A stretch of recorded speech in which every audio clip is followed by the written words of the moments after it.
What's up, everybody? So the new Avatar show on Netflix just came out. I'm already like 4 episodes in, and I have to say it's not really what myself and many other people expected, because it's kind of mid, and like it's not necessarily bad, but it's not really necessarily good. It's just kind of in between.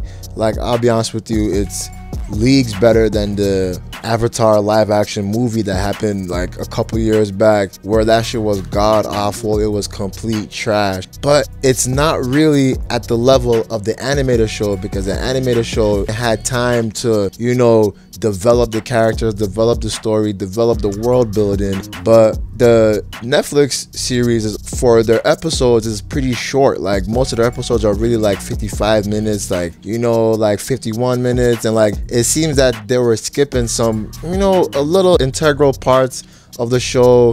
The main actor who played Aang, who was a child, I'll be honest with you, as a child playing in that lead role of a big show that's on Netflix, I'll be honest with you, he did do pretty good in my opinion, for a child. So I do believe that he's actually passable as Aang, because he does play a convincing Aang. So is Sokka as well. I'll be honest, like, he does kind of seem to play a good Sokka. I do believe that he's kind of a good actor. Zuko, I'll be honest with you, he's my favorite part of the show, because he did kind of play a pretty good Zuko compared to the Avatar original show. My little review of the show is it's decently good, it's decently mid in my opinion. That's why all the reviews you're seeing from Rotten Tomatoes, from everywhere else, they're basically calling it a pretty mid show. Like, it's already sitting at 60% on Rotten Tomatoes right now, despite the audience score being around in the 80s.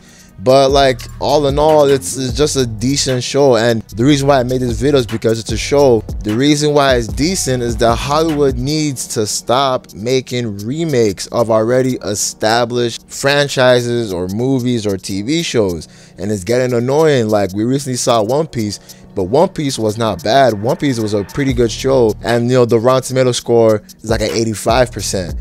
And Wonka was a good movie. I'll be honest with you, it did kind of capture the essence of the original Willy Wonka. That's why that movie's pretty good. But we're seeing a pattern here. Like, Willy Wonka remake, One Piece remake. There's so many remakes that is happening in Hollywood that, in my opinion, is not good for Hollywood as a whole, because it proves that Hollywood cannot make any new stories that are really good. Yes, there are outliers that they have done in the last 5 years of really good standalone news stories, but most of them are just remakes, sequels, like Indiana Jones sequels, Aquaman and the Lost Kingdom sequels. So many sequels that have been happening.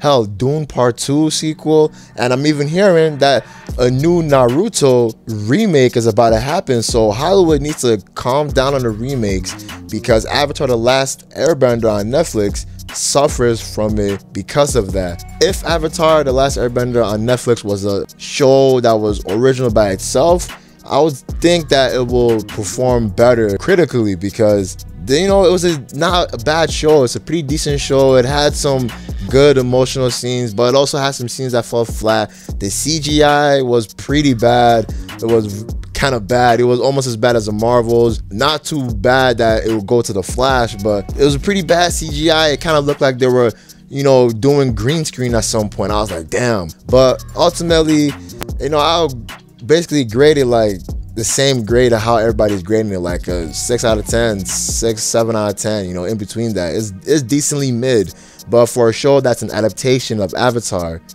it's not really good, in my opinion, to be a successor to Avatar.